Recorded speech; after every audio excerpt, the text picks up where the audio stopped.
حنفی کہتے ہیں کہ ثنا سے شروع کرے، وہ تو کہتے ہیں کہیں سے بھی شروع نہ کرے، امام کے پیچھے چپ کر کے کھڑے رہیں، صرف اٹھتے بیٹھتے رہیں، نماز ہو جائے گی۔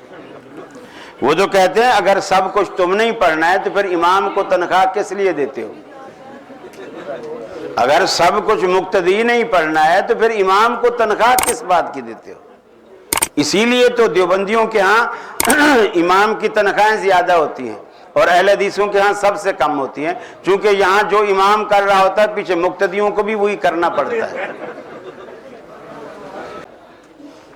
نماز کی دوسری یا تیسری رکعت میں پہنچا تو کیا آخری رکعت میں سورۃ الفاتحہ سے شروع ہوگی دوسری رکعت یا ثنا سے شروع ہوگی؟ دیکھیے یہ ثنا وغیرہ آپ نے صرف اس وقت پڑھنا ہے جب آپ کو امام کی تکبیر تحریمہ ملے، یا آپ اکیلے پڑھ رہے ہیں اور تکبیر تحریمہ سے نماز شروع کر رہے ہیں، چونکہ ثنا کا پڑھنا فرض نہیں ہے، فاتحہ کا پڑھنا فرض ہے۔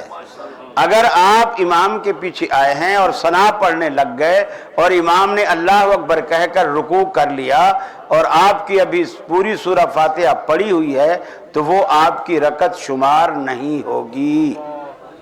جس رکعت میں سورہ فاتحہ نہیں وہ رکعت ہی نہیں۔ ہاں، بین سجدتین کے سجدوں کے درمیان اللہ کے رسول ہاتھ نہیں اٹھاتے تھے، صراحت ہے عبداللہ بن مسعود رضی اللہ تعالیٰ عنہ۔ میت کو غسل دینے والے پر غسل کرنا لازمی ہے؟ جی لازمی نہیں ہے، وضو سے بھی کام چل سکتا ہے، لیکن کر لے تو بہتر ہے، ورنہ لازمی نہیں ہے۔ اس میں دیکھیے قرآن و سنت جو منع ہے، یعنی قرآن پڑھنا جو منع ہے وہ رکوع اور سجدے میں منع ہے، رکوع اور سجدے میں منع ہے۔ جب دو چیزوں کے نام لے کے کہہ دیا گیا کہ قرآن کو آپ رکوع اور سجدے میں نہیں پڑھ سکتے تو اس کا مطلب ہے باقی جگہوں پر جیسے قعدہ ہے، قیام ہے، باقی جگہوں پر آپ پڑھ سکتے ہیں۔ تو آپ کو قرآن و سنت کی کوئی بھی دعا جو یاد ہے وہ آپ درود پاک کے بعد سلام سے پہلے آپ اسے پڑھ سکتے ہیں، اگر وہ آپ کو پسند ہے اور وہ قرآن و سنت کی دعا ہے تو آپ اسے پڑھ سکتے ہیں۔